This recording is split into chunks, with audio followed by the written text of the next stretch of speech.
E vai começar mais um vídeo para o canal. Deixe seu like e se inscreva no canal para dar uma força para o canal crescer. O São Paulo inicia a trajetória na Libertadores na próxima semana, né? É uma competição que o torcedor gosta bastante. O time tem um padrão. Claro que ajustes sempre vão acontecer, ofensivamente, defensivamente, mas eu quero saber o quanto você está satisfeito com o desempenho coletivo da equipe e o que é que você acha que o São Paulo precisa melhorar, porque a Libertadores tem um contexto diferente, são jogos mais brigados, enfim, muitas vezes feios, né? Então, o que é que você espera? Bom, do contexto, acho que a equipe chega em boas condições para iniciar a Libertadores. No fundo, a Libertadores, para nós aqui com a manutenção do nosso projeto juntos, a gente começou desde quando eu cheguei aqui. Então, assim, o time amadureceu muito no fim do ano passado. A gente teve muitos momentos, muitos jogos difíceis como este de Libertadores, o ano passado no Brasileiro. Esse ano também já tivemos 2 clássicos. Então a gente chega em boas condições daquilo que a gente planejou para chegar na Libertadores. Se você me perguntar assim do jogo de hoje, se você gostou do jogo, o time jogou muito bem uma boa parte do jogo. Só que os jogadores sabem disso, que a gente não pode, num jogo como desse que aconteceu com a Ponte, terminar o jogo, você, de certa forma, ansioso para que o juiz faça o apito final. É injustificável o que aconteceu no final. Não pode acontecer isso. A gente tinha que ter aproveitado melhor as chances e não podia tomar gol com a mais do jeito que foi o jogo. Foi uma bola no gol. Foram 22 finalizações contra 6 ou 7 e uma bola no gol da Ponte que foi e daquele jeito. Então a Ponte, nesse momento, a gente teve um relaxamento que a gente não podia relaxar. Porque o torcedor não relaxou. O torcedor estava jogando com o time. Todo momento que a gente quase fazia o gol, ele não ficava, vamos, vai dar, tá legal, tá bonito. E no final fica aquela apreensão, todo mundo, treinador, os jogadores, porque a gente provocou isso e a gente não podia ter provocado. O torcedor do São Paulo tinha que sair hoje daqui fazendo festa. Saiu com um placar elástico, foi o que a gente produziu para fazer. Ou no mínimo com 2-0, sem sair agoniado. Então, nesse sentido, essas oscilações que o time tem, a gente não pode ter. Não é que não pode ter na Libertadores, não pode ter hora nenhuma.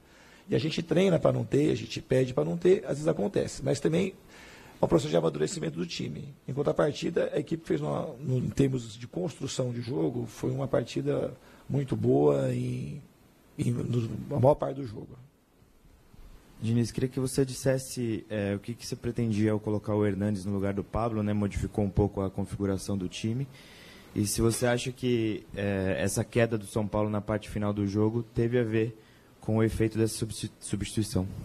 Não, absolutamente, porque o time já estava pagando mesmo com o Pablo em campo. Não foi por conta da entrada do Hernanes.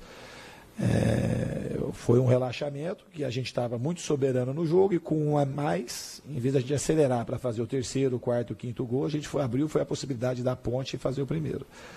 Então o que aconteceu foi um relaxamento que não tem nada de natural nisso. Aqui não pode ser natural relaxar.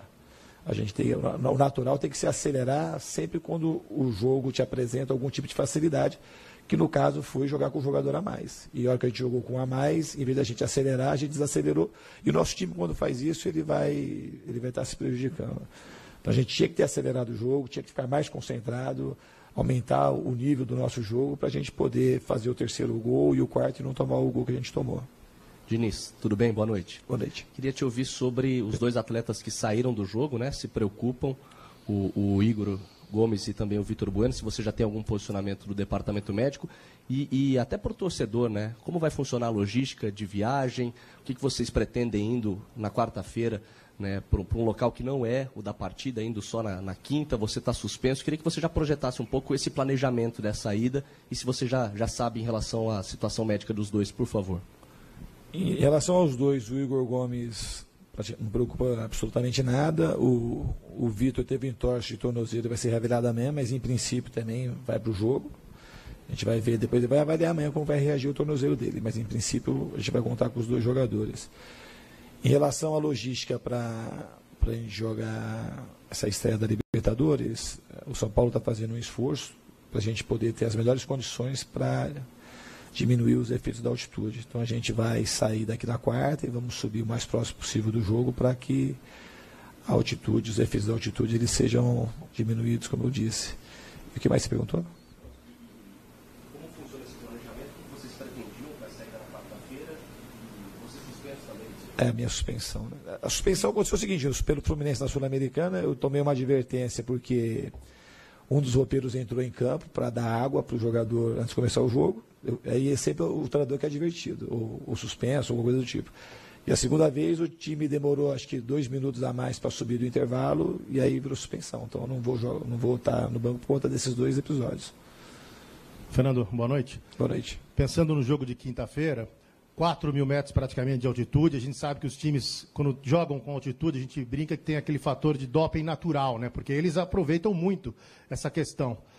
E o São Paulo é um time que tem muita posse de bola, toca muito a bola. Esse pode ser um fator positivo para o São Paulo, para não cansar a bola, correr mais que os jogadores?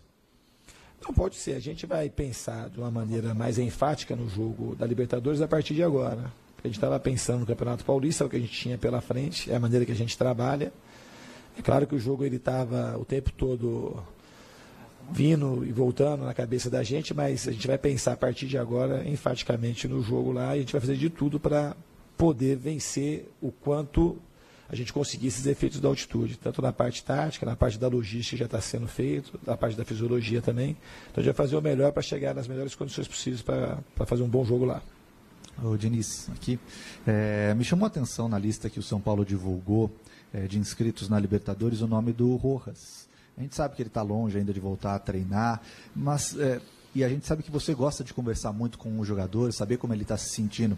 Eu queria saber como é que foi para o Rojas voltar a ser inscrito a uma competição importante, mesmo sabendo que não vai jogar tão em breve, mas como é que é o papo com um jogador como ele, que está se recuperando de lesões complicadas, voltar a ver o nome dele ali numa competição importante?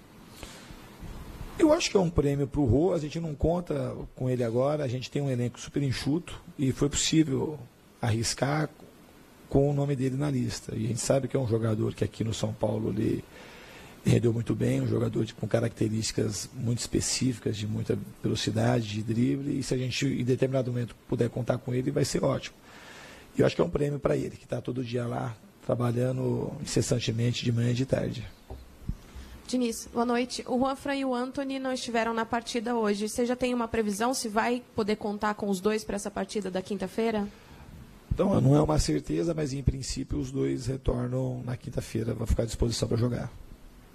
Diniz, boa noite. Boa noite. Você acha que o São Paulo joga o melhor futebol de desempenho entre os 4 grandes daqui, de São Paulo? É difícil para eu responder essa pergunta, fazendo um comparativo. Eu jogo da maneira que eu gosto de jogar. Eu acho que é a maneira mais fácil para se ganhar os jogos.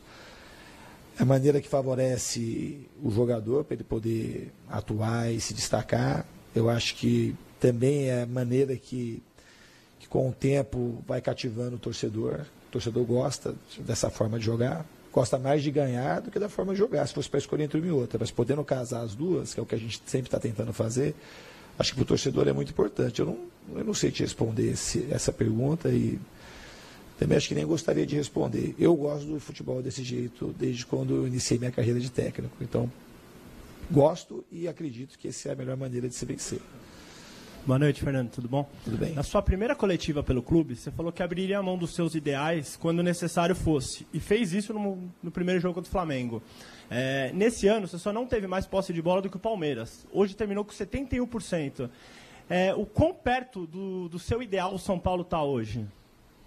Essa pergunta ela não tem resposta porque eu também não tenho ideal. O ideal meu é ir melhorando o time.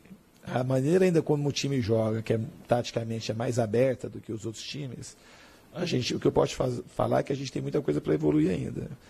E o futebol é muito mais que o aspecto tático. Então a gente tem muito para evoluir em todos os aspectos. Acho que a equipe deu um salto muito claro do ano passado para cá, em todos os sentidos.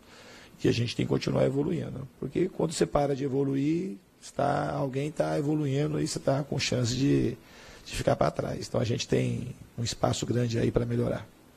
Diniz, boa noite. Boa noite. O que você sabe, o que você conhece sobre esse adversário de quinta-feira, o Binacional do Peru? O que dá para esperar desse jogo? Claro que a gente espera um jogo complicado, por conta da altitude. É um bom time também, que fez, o ano passado, fez uma grande temporada no Peru. A gente mandou gente para assistir os jogos, então a gente estudou bastante o Binacional. A gente tem já alguns jogos catalogados, mandou o pessoal nosso em loco para assistir. Então, não vai ser um adversário que vai nos pegar de surpresa. A gente está trabalhando esse jogo já faz um tempo. Ô, Diniz, se a gente pegar o São Paulo da má fase, entre aspas, de um tempo atrás e pegar agora, eu, pelo menos, não vejo tanta diferença, né? O que muda, na verdade, são os resultados. O time agora não perde a 3 jogos, muita gente falando bem. E antes, o time, apesar de alguns tropeços, também se impunha diante do adversário, também criava muito, também detinha muito mais a bola. Até cheguei a te perguntar até que ponto ia a responsabilidade dos técnicos. Com as vitórias agora vindo, mas desse jeito que você falou, tomando uma pressão em tese desnecessária, aquela pressão que estava sobre você, até das arquibancadas, começa a recair para o torcedor e não mais para você? A pressão para o torcedor não, para o jogador e não mais para você.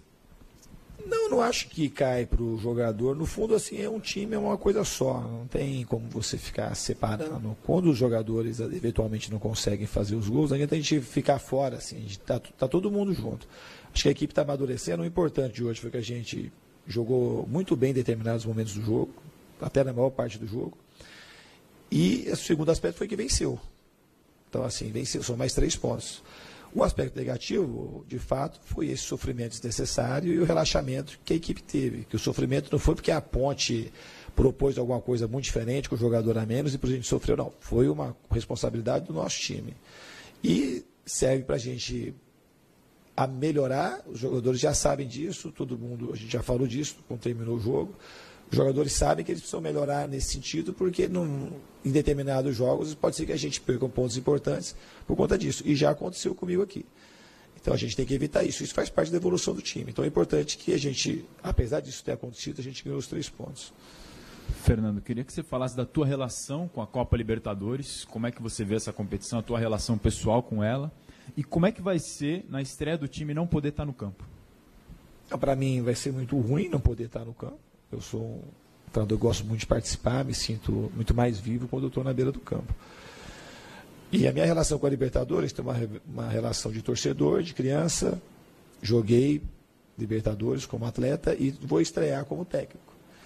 Para mim é um grande privilégio e também assim sou muito apaixonado pela Libertadores desde criança. Então para mim vai ser muito legal poder estrear na Libertadores aqui pelo São Paulo, que a gente sabe que talvez dos times do Brasil é o time mais identificado com esse campeonato. O torcedor tem um apreço, um carinho muito especial e nunca parei para pensar no que eu vou dizer, mas eu acho que naquele momento que o São Paulo ganha a primeira Libertadores, eu acho que o São Paulo dá um salto muito grande para o Brasil e para o mundo. Então eu acho que o torcedor se sente muito parte disso, porque a gente lembra das primeiras conquistas, principalmente em 92 e 93, e quase ganhou também em 94, que o torcedor ele invadia isso aqui e empurrava o time do primeiro ao último minuto. Então ele se sente muito identificado e parte das conquistas do São Paulo. Fechamos aqui com o Fernando Diniz. São Paulo volta a treinar amanhã de manhã. E é isso, galera. Esse aqui foi mais um vídeo. Deixe seu like e se inscreva no canal.